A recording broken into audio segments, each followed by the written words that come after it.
Good evening, everyone. And welcome to our first town hall meeting here at Burns for Bishop. We're so glad that you're able to make it and be here for us. We welcome you from the city of Syracuse, where I currently pastor the Hops Memorial CME Church. It's good to see everyone here as we take on this task for just to get to know you and you get to know me as a candidate to uh, the office of bishop in the CME Church. We're grateful for you to be here, and we hope that we are able to just get some things across that will be a blessing to all that are part of this town hall meeting. Again, let me introduce myself. I am the Reverend Dr. Bruce W. Burns Sr. I hail from the irony of Buffalo, New York, but I was raised in Dayton, Ohio, where I did my educational process. And then when I graduated, I had a scholarship to the Ohio State University. About 6 months in, I was not able to keep that, so I also listed in the United States Air Force, where I served in the Grenada conflict, Desert Shield, Desert Storm, and then I was released and retired. I have, again, enjoyed my time in the service. Is where I learned my leadership skills, and I'm so glad that I did, because it has transformed me and helped me with my ministry, leading various congregations and just moving along and just asking God to be a part of everything that we do. So with that, I've also been in the ministry at the CME Church for 40 years. I have served in various cities. My ministry started at the People's Community CME Church there in Dayton, Ohio, under the leadership of Charles H. Webster back in the 80s. It seems so long ago. But after that, I was then sent out to my first church as a licentiate preacher to a church called Grace CME Church in Richmond, Indiana.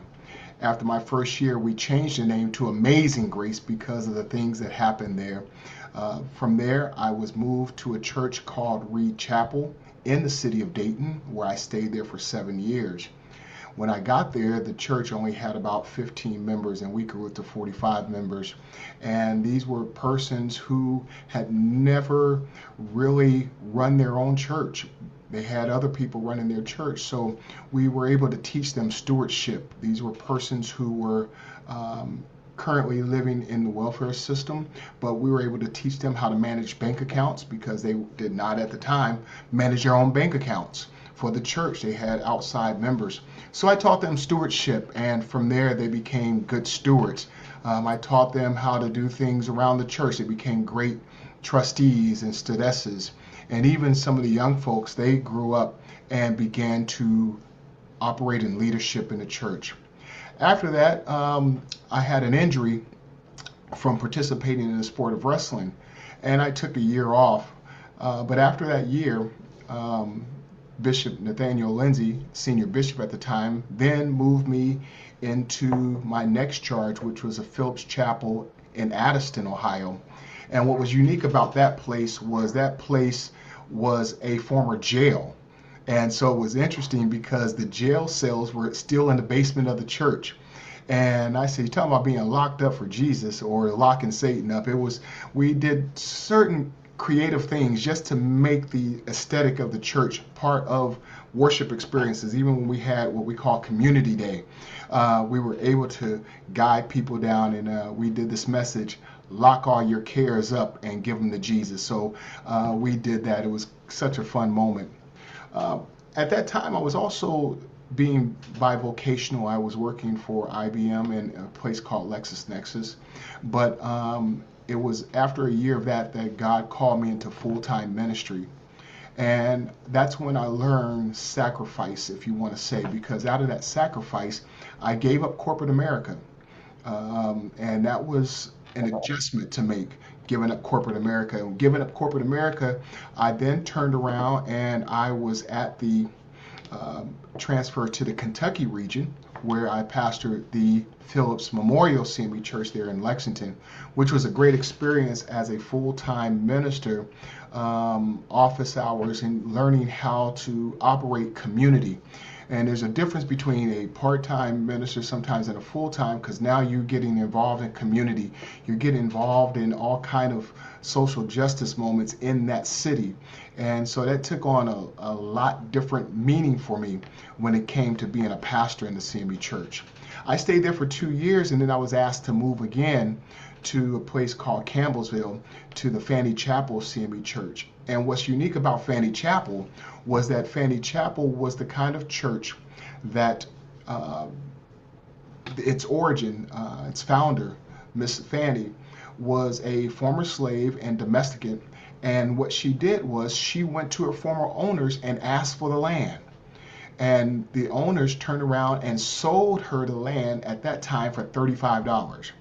Mind you, it took them at that time 10 years to pay off a $35 debt. That sounds so easy right now when most of us can just pull that out of our accounts. But back then, it took them 10 years to pay off a $35 bill in order to pay for the land. But through there, we had some great ministries. We collaborated with Campbellsville University, and that moved me to go back to school. So in going back to school, I turned around and got my bachelor's of biblical studies there. I got my master's there of theology. And I said, wow, this was great. It was so great that my entire congregation and some other congregations showed up for my graduation. I had one of the biggest cheering sections at my graduation, so it was wonderful to have. And then from there, I was transferred to the Ohio region again, where I pastored Phillips Memorial CME Church in Cincinnati, Ohio. That was a great experience. It gave me a chance to move a little bit closer to my children.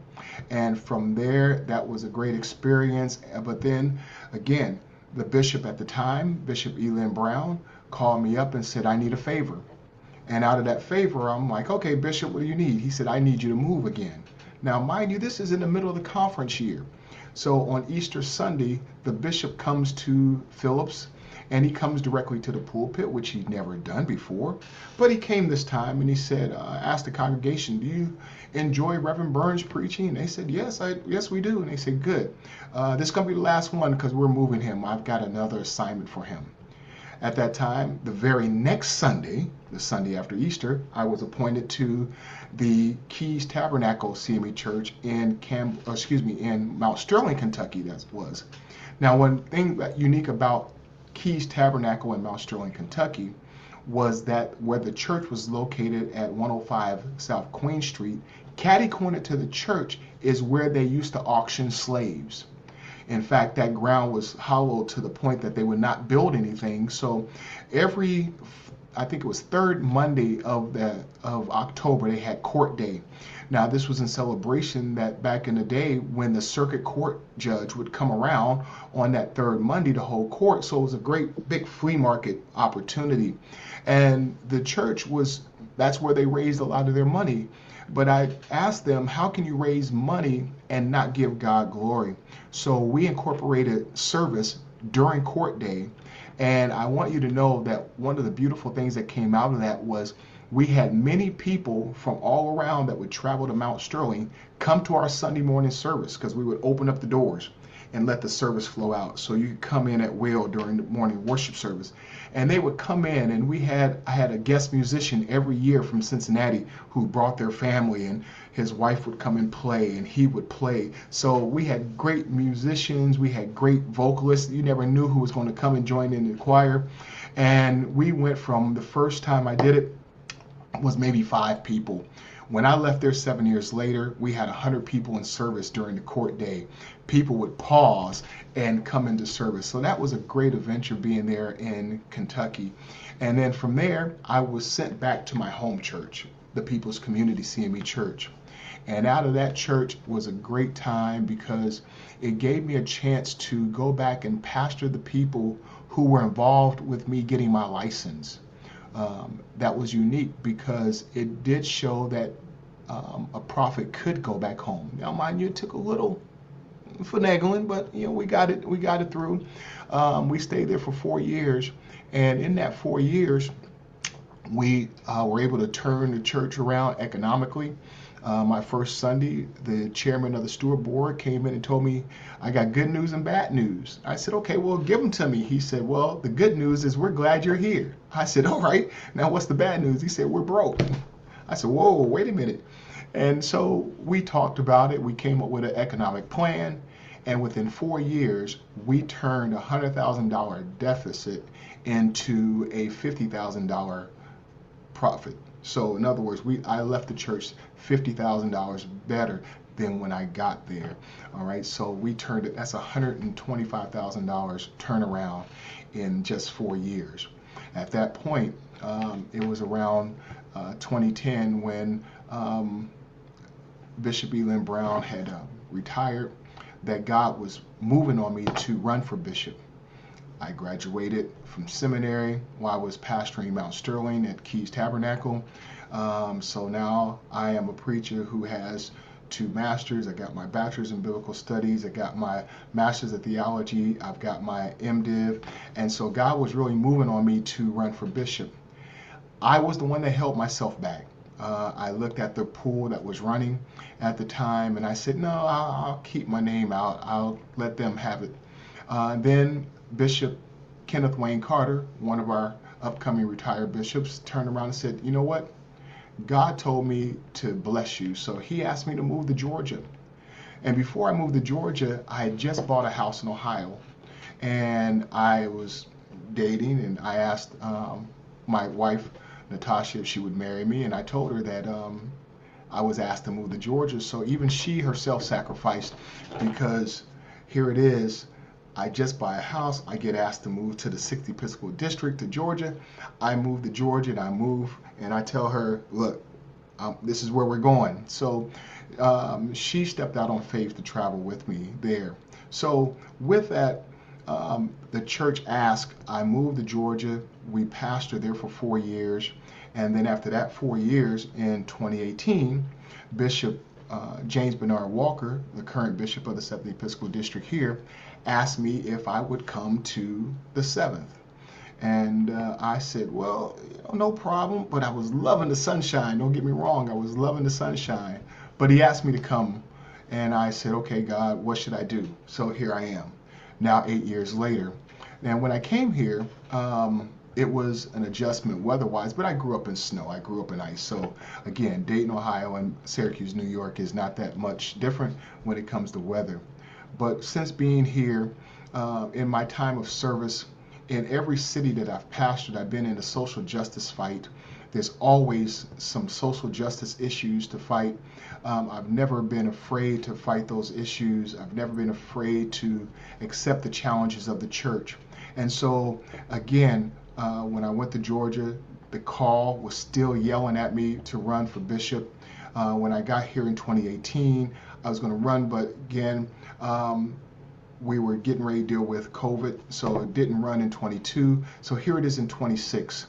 And so after much prayer and much prayer, talking with my family, talking with some colleagues that I trust spiritually, I trust mentally, we prayed about it, and I said, this is it, God.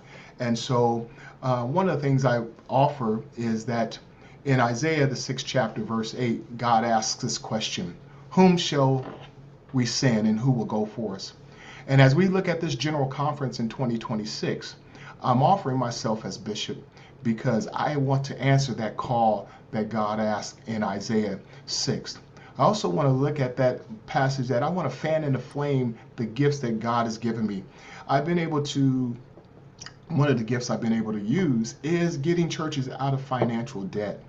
And one of the things about the CME churches, and not just the CME church as a connectional church, but our individual churches, I know many of our churches are struggling economically, and especially in the times that we live now, the economics just doesn't add up. And I know a lot of people are worried about apportionments and how they're going to pay it, and many are struggling to pay that. Well, I want you to know that I have experience with, as I said, churches with economic issues. And so as an Episcopal leader, I want to bring relief to the apportionments. And the relief to me are bidirectional. And in that bidirectional meaning, I believe there's a way to cause the church to increase its giving as well as finding a relief on the top end. What most churches don't realize when you're doing your budget is that when we're doing our budget on a local church, we actually have to have 4 types of budget, or 4 entities of our budget has to be in there. So I want to educate our churches on, when they're looking at their budget, how they can look at telling their money where to go and how to work for them within the church. And so I have a method of doing that. And it's all biblical. So you can find what I'm proposing in the Bible.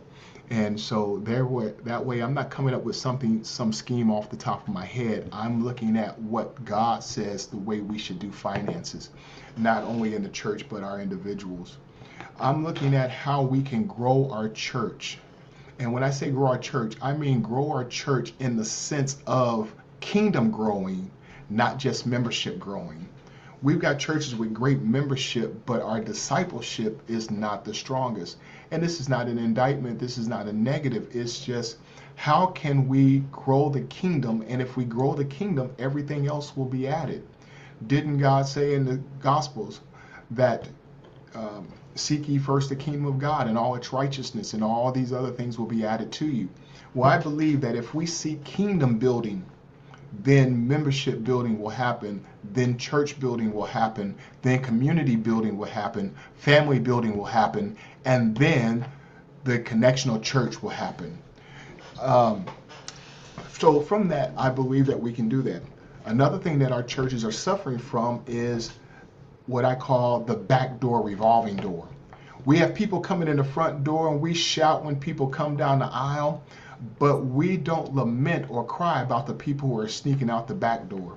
And so I have a program in which we can start to cut down and close the back door escape. There's a lot of exodus going out the back door. And so I want to bring to the church ways of keeping the back door shut, so that when we fill up and not leak out. Amen. And so with that, I believe that we can do this, and it's going to take both clergy and lay to do this, because we know that internally we have things and concerns of the church. Well, I'm the type of person, and I want to be the kind of bishop that comes around to the churches, every church within the Episcopal district that I might serve, and have a candid talk with both clergy and lay. For the lay persons, I want to hear your heart. I want to hear your heart, your concern for your church, your concern of how God is dealing with you, and that we then work out a plan for your church. All right. So therefore, this is not just an Episcopal plan. It's a unique plan that blesses the Episcopal region, and it's a unique plan for the local church that blesses the district, that blesses the region, that blesses the connection. It almost sounds like that old song about I don't know why she swallowed a fly, right? Started with a fly and end up with a horse. Well, I believe in the mindset that if we start with the local church and build the strength and the foundation in the local church, the connectional church won't have a problem. But I know many times there are people who don't feel like they have a connection with the bishop. Now, I'm not looking at being a bishop that will pastor your church. That's what we have pastors for. That's why bishops are in prayer of who they send. But I also want to make sure that we have that connection from the local church to the district, to the region, to the connection. I want us to build that bridge to show that we are a unified church, that we are a church that is connected around the U.S., Haiti, Ghana, Africa. I want Jamaica. I want us to realize that we have a universal and an international church, and that we can be a blessing to each other, so that when the name of the Christian Methodist Episcopal Church comes to play, we know that it is a powerhouse for God. Amen. I'm going to say again, powerhouse for God. I also want to look at how we do ministry generationally. One of the things I realize is that our generational connection is not as strong as it should be. I believe that we should definitely have a generation from, as Bishop Lindsay once said, from the cradle to the most seasoned. We're missing that connection. Where there is a Most of our churches are missing at least two generations. And so there are a lot of times, and I've seen this over my 40 years, and I'm not saying what I heard, I know this, I'm saying this from where I've ministered, where I've experienced, that we have a lot of former young adults who are working and thriving in other churches and other denominations because we fail to recognize and acknowledge their talents. We turned around and we told them, and as we may have heard growing up, be seen but not heard. And so they began resentment from that. They resented that settlement. And as soon as someone opened up a door to them, my God, did they book out of here, and did they end up in other churches and thrived and grew those churches and worked in those churches. In fact, when I served in the Kentucky region, I'll give you a prime example. There's a church in Louisville called St. Stephen's, and their pastor, Dr. Kevin Cosby, came to one of our annual conferences in the Kentucky region. And when he stood up, yes, he thanked the bishop for inviting him. He thanked us for receiving him, and he was going to bring a message that God gave him. But he said, but most of all, I want to thank you for my church leadership. And everybody paused, but at the same time, everybody clapped. And this is where you don't listen, you just react, right? And so everybody's clapping and said, thank you for our leadership. And we began, and I looked over to a friend of mine. I said, Brother Ferris, what's he talking about? Thanking us for his leadership. He said, because my AV, my audio-visual team came from the CME Church. My steward board came from the CME Church. My trustees came from the CME Church because they felt outcast from the CME Church. And so, you know the cliche, and this is what he said: one man's trash is another man's treasure. And I want to thank you for the treasures that I got from the CME Church. There should have been you should have only been able to hear a pin drop. But instead, people, reactionary, applauded. They were applauding that what they heard was that the CME Church gave them these people to do their ministry. They didn't hear that because we mistreated young adults, the young adults left and went to serve other church. So when we have these droughts of generational leadership, this drought of generational administration, we have to look at ourselves and ask ourselves, is this because of us, or is this because we've ignoring what the next group and the next generation has to bring to the church? Now, reason I'm saying this is because when I was a young adult many years ago, I brought a scholarship offer to the church, to the annual conference, in fact. And at that time, we had to keep statistical count of age groups, generational age groups. And when I looked at the count and the number of young adults that were reported to the annual conference at the time, I turned around and I thought, if each young adult would contribute $5 a year during their young adult stage, so that's from 18 to 35, if each young adult would contribute $5 a year, the young adults could offer 10 scholarships at that time of $2,000 a year, and began to give scholarships to themselves, so to speak. It would not be any extra cost to the annual conference. It would be the ability that if you as a young adult wanted to contribute in that, $5 between the age of 18 to 35, and keep that sustained, then the young adults would be able to contribute at least minimum 10 $2,000 scholarships a year. Now we're talking back in the 80s, 88 forward until I left there. So, but because of the leadership, they looked at me and told me I did not know what I was talking about. And they shot it down. They literally shot it down. And the young adults that were on board, in fact, at that very conference, I would have taken up $10,000 at that very conference. And after it was shot down, the young adults said, never mind, forget about it. and it never came up again because they looked at my age and not what I was offering to the church. And so I stopped by here in this first town hall meeting just to share. We have to stop looking at age, because look at David. David was a young man chasing after God's heart, and God had already predestined that he was going to be the next king. So when we look at these things, we can't judge by age. We don't know how old or much in contact their spirit has been engaged with God, that they're bringing these ideals to the church. And so we're missing out on a lot of intergenerational and multi-generational ministries and sustainable leadership in the church. Well, as a bishop, I want to create avenues to make that happen again. That we create bridges for mentorship versus grooming. Now, I have my own personal definition of that grooming is something that we do to make people look like us, act like us, and be like us. But I look at mentoring and looking at what you and your gift and graces bring to the table, and then helping to flourish that out or tease that out so that the uniqueness that you have for ministry becomes a part of the whole ministry.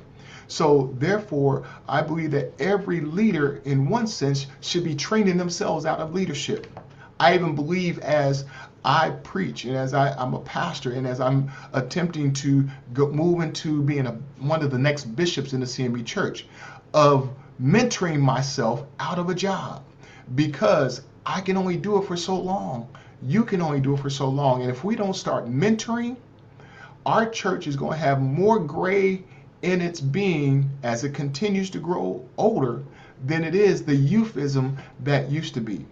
So these are just some of the things I'm offering to bring to the church. I want to look past what is. I want to look past what has been, and I want to ask the proverbial question, what can be? And I believe that we can be a church that's sustained, that the numbers increase because we're increasing kingdom activity. And again, when we seek first God, then we know everything else is added into it. And so I am so glad to be able to offer myself with confidence that I can be one of the next bishops in this Christian Methodist Episcopal Church. I believe that I have enough to bring to the church, that in the time that I'm able to serve on the bench, I can make an effective change on the bench. Now, I'm also looking at, as I run for the bench, that I can make history, and the CME Church as a whole can make history. Now, how can that happen? Well, one way it can happen is, I want you to think back to the inception of the CME Church in 1870. When they were electing delegates to come and go to the General Conference, that initial conference, our very first bishop, Bishop Miles, was elected as an alternate bishop, or excuse me, as an alternate delegate. He wasn't even a delegate to the General Conference. He was an alternate out of Kentucky. And yet, after prayer and after much discernment, being elected the first bishop of the CME Church. Now again, somebody's got to be the first, right? But think about it. Out of all the delegates that they called together, they chose an alternate that God placed on their hearts, an alternate to be the first bishop of the CME Church. Then it took from 1870, watch this, 1870 before to 2010 before the next major first could happen. And that major first was in 2010. In fact, two major first things happened in 2010. The first, the election of Bishop Teresa Elaine Snorton as the first female bishop of the CME Church. Now, I know Bishop Snorton. I've served with Bishop Snorton before she got elevated to the bench. And through her qualifications of ministry, her qualifications of spirit, she was the best fit. I'm telling you, the best fit as the first female bishop of the CME Church. But her qualifications made it easy that she was qualified to be a bishop, period. But again, somebody's got to be the first. And then that same General Conference in Mobile, Alabama, another first happened where Bishop Godwin T. Omoite was elected the first indigenous bishop to the CME Church to be the indigenous African bishop for Africa. Again, the CME Church is noted for being outside the box. I'm asking this General Conference to be outside the box again. And you're going, well, Burns, how are you going to make bishop? How is electing you as a bishop? How is electing you as a bishop in 2026, in June of this year, how is that going to make history? Well, I'm going to tell you, I would be the first bishop elected with your help, with your votes, to be the first elected bishop from outside of the delegation. No, I'm not a delegate to the General Conference, and we won't press that. But I'm asking you, as the General Conference of the CME Church of the 41st session, to break out of the box and to extend that breaking out of the box, and I would become the first person elected outside of the delegation. And understand that every first has made a strong footprint, positive footprint in the history of the CME Church. I'm telling you today, on this day, that if you elect Bruce W. Burns Sr. as one of the next bishops in the CME Church, the footprint that the CME Church will make, not just because it made history, but I guarantee you that in the time I have on the bench, that I would be able to bring support, strengthen the foundation, growing pillars, and moving our church further into the 21st century. Being able to make sure that we have a bridge that's continuous from the cradle to the grave, making sure that our economic footprint is strong, even in a society where it's weak right now, even when it's going down right now. I want to make a voice within the CME Church that lets us speak truth to power on a continual basis in every state and every city that the CME Church resides in.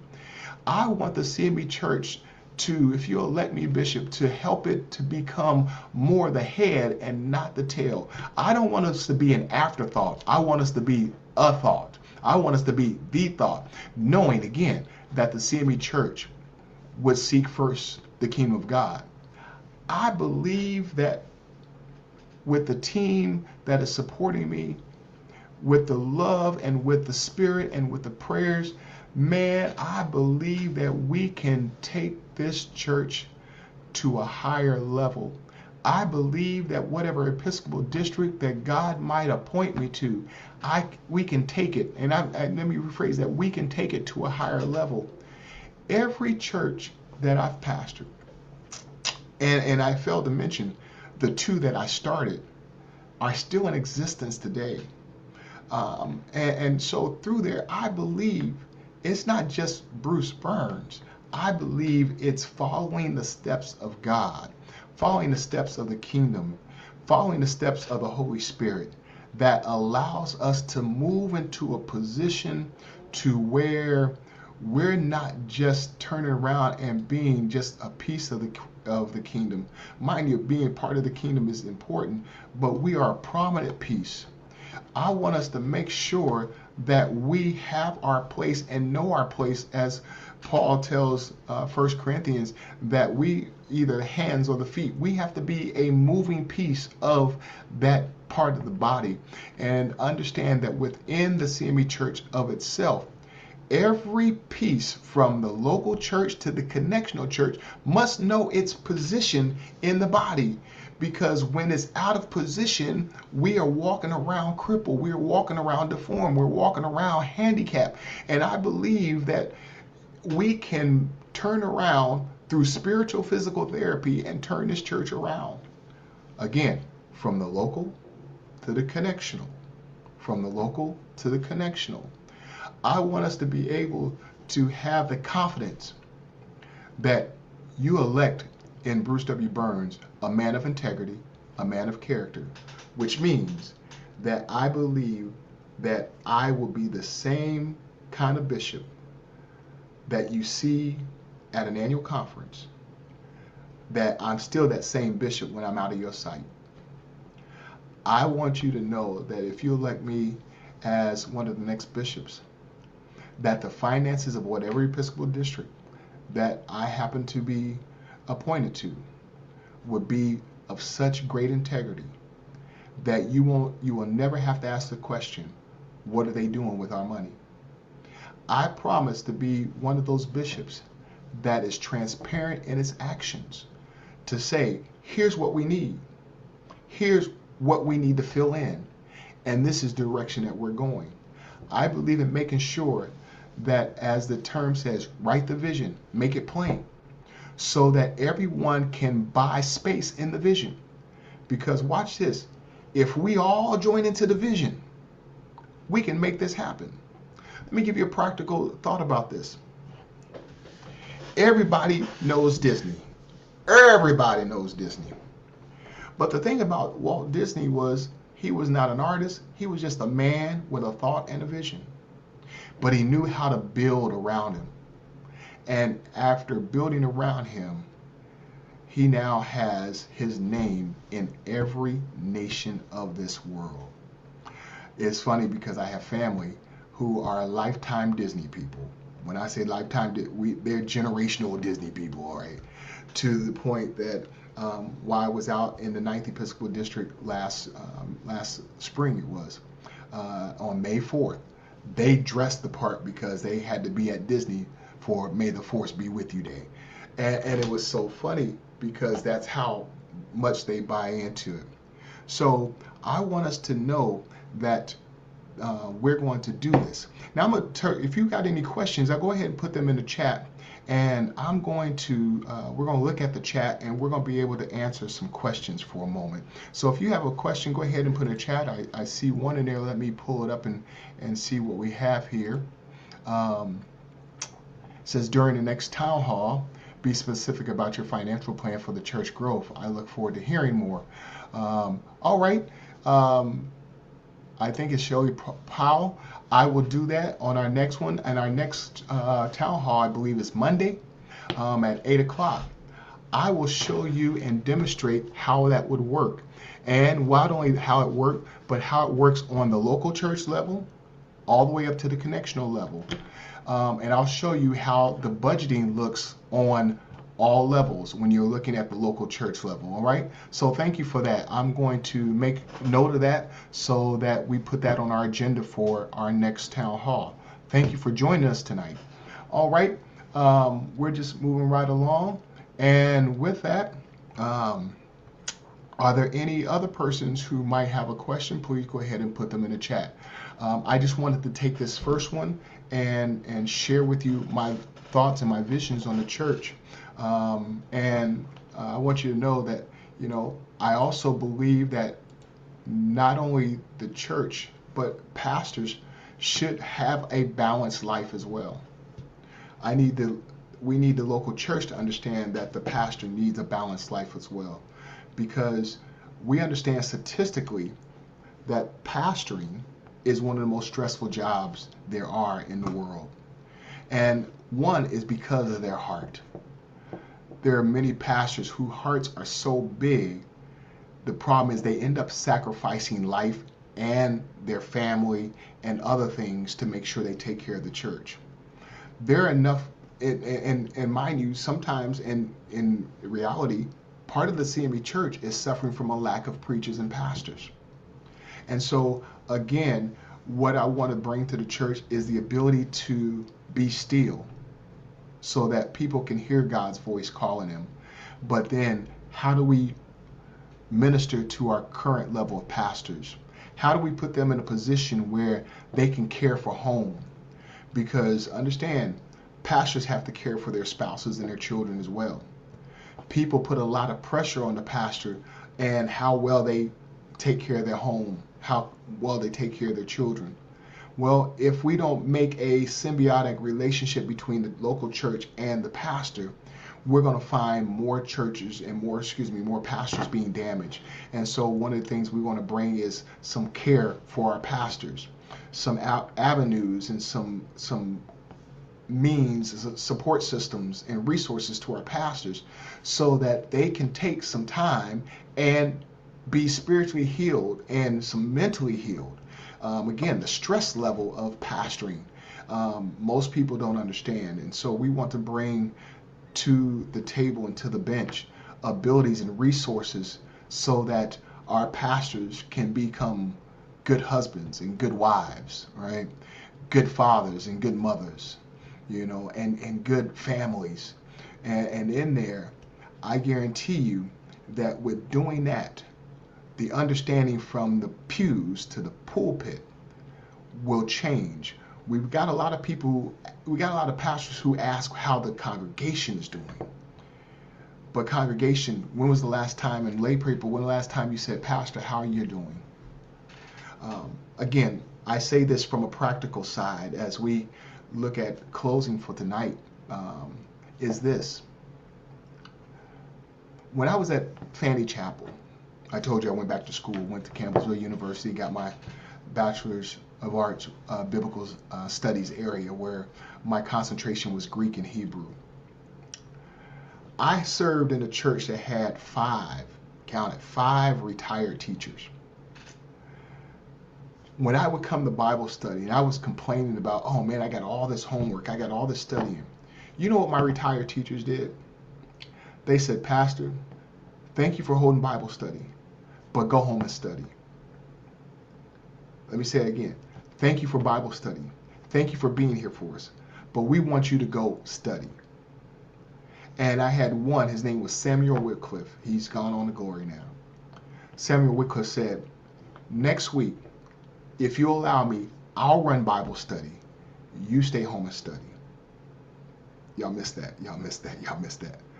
Brother Samuel Whitcliffe, a layman, said, Pastor, if you allow me, I'll teach Bible study. You go home and study. I told you I had one of the biggest cheering sections because when I graduated, Brother Samuel Whitcliffe and all of them were at my graduation because they were cheering, that's our pastor. And I realized how much they blessed me because they stood in the gap between my sacrifice and wanting to be there all the time for every event to say, no, go home and study. Part of my degree belonged to them because when people want to pull too much on me, they filled in the gap. And so I want to create an atmosphere, my beloved, if you elect me to the bench, I want to create that type of atmosphere from preacher to pew, from pew to preacher, from local church to district, from district to regional, from regional to connectional, from local church to district, from local church to regional, local church to connectional. To have that kind of relationship that sometimes the lay people say, Pastor, elder, bishop, you go and get some rest. We got this.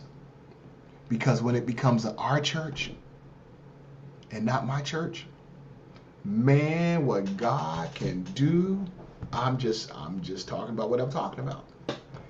But I am so glad tonight. I want to thank my wife, Natasha. She said, I'm going to give you your space. I don't want you to be stressed out or anything. So I'm going to give that credit to her. I want to give that credit to my son who put a video together for us, and I'm going to play the video that introduces me to the conference. And then I want to thank my team, I want to thank Brother Jonathan Dickey, who is with us today. He and his wife, Reverend Dr. Queen Dickey, those are the persons who have stayed by my side, prayed for me, lifted me up. If I thought I was going to have some doubt, man, they said ain't no room for that in this campaign. So I want to thank them, and I want to thank Sister Vija Collins, our media, she goes and makes sure that our correspondence is out. Reverend Gwen Carty, man, she's making sure that our Facebook, and I want you to look at our Facebook page. Our Facebook page is Burns for Bishop, D-Man. It'll take you out from Burns for Bishop to that Facebook page. I want you to look at our website, Burns for Bishop 2026.org. I'm sorry, let me correct that. Burns for Bishop .org. But I want you to go out to and check us out on our Facebook. Check out our Instagram, Burns, the number 4 Bishop 26 on our Instagram. you're going to start seeing things pop up on there. Man, I'm telling you, you're going to see things. And now we have our YouTube channel. Man, we want to thank our YouTube channel and those people. We need you to subscribe to it. In fact, I got to play this for you because my and I'm bragging on my son because he did it.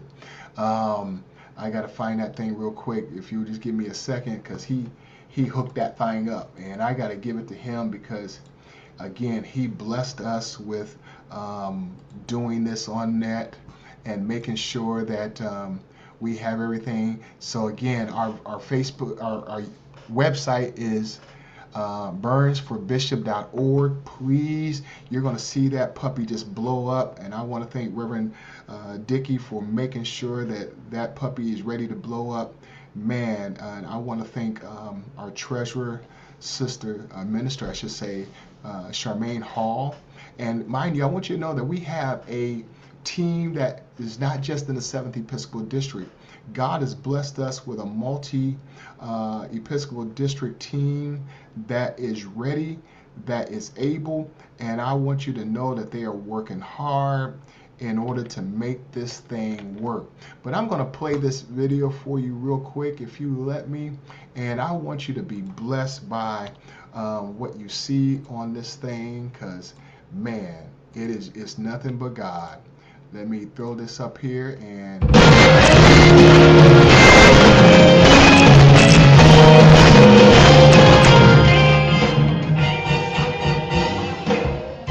welcome to Burns for Bishop 2026 YouTube page. Reverend Dr. Bruce W. Burns is a leader with decades of ministry, military service, and community leadership experience.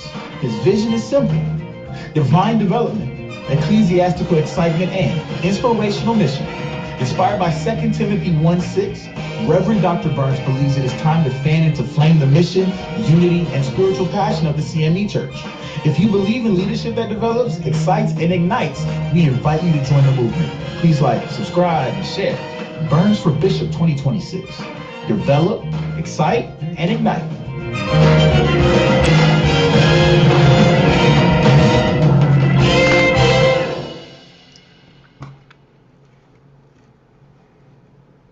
So my brothers and my sisters, that's what we want to share tonight.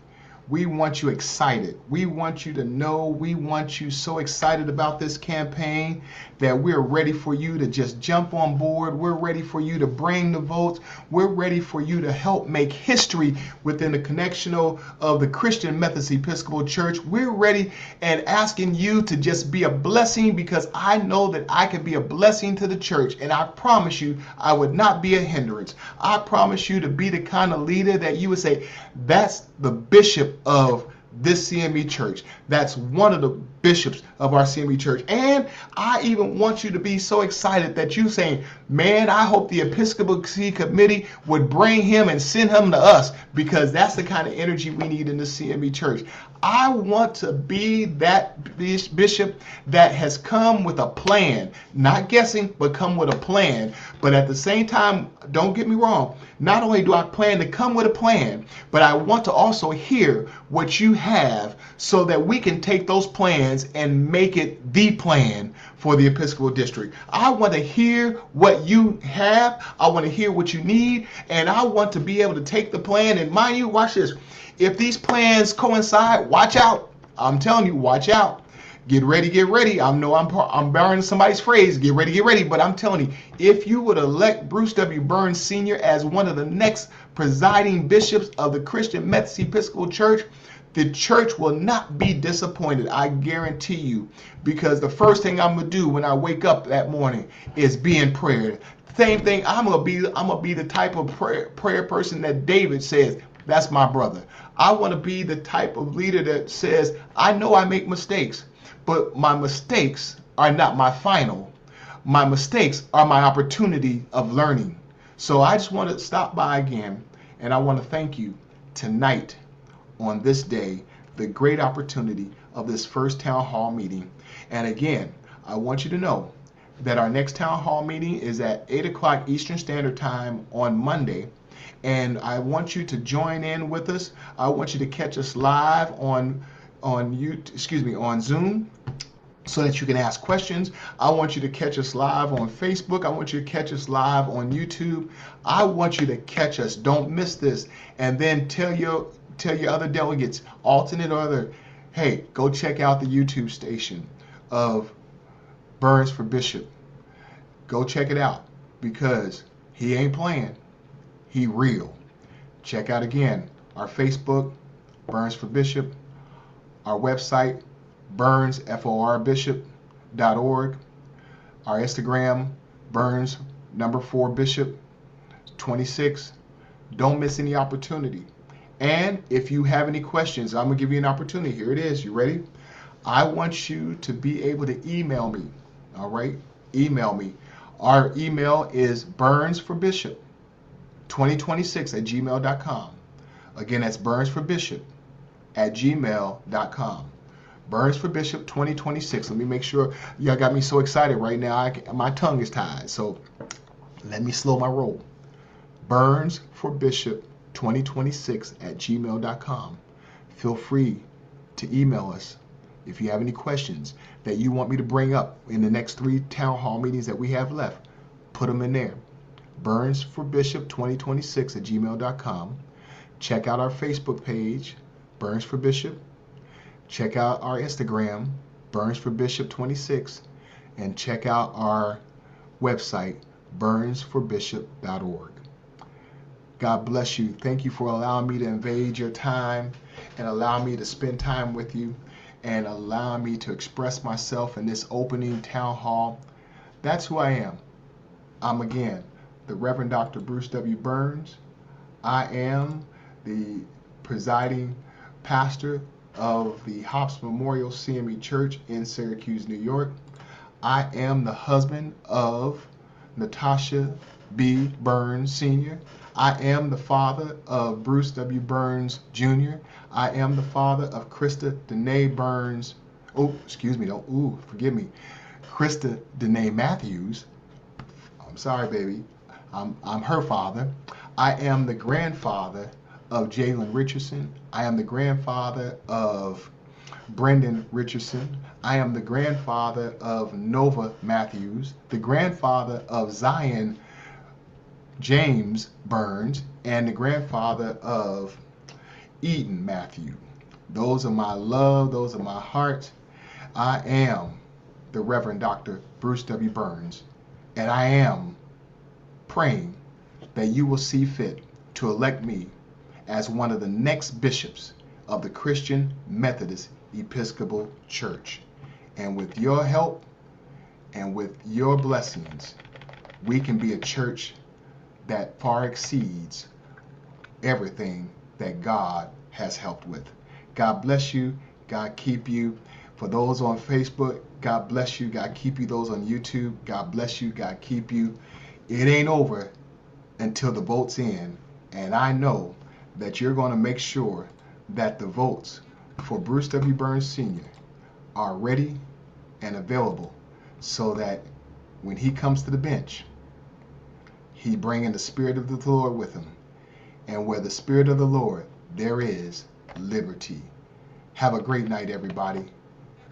Be blessed, and thank you for this time and for this opportunity to be with you.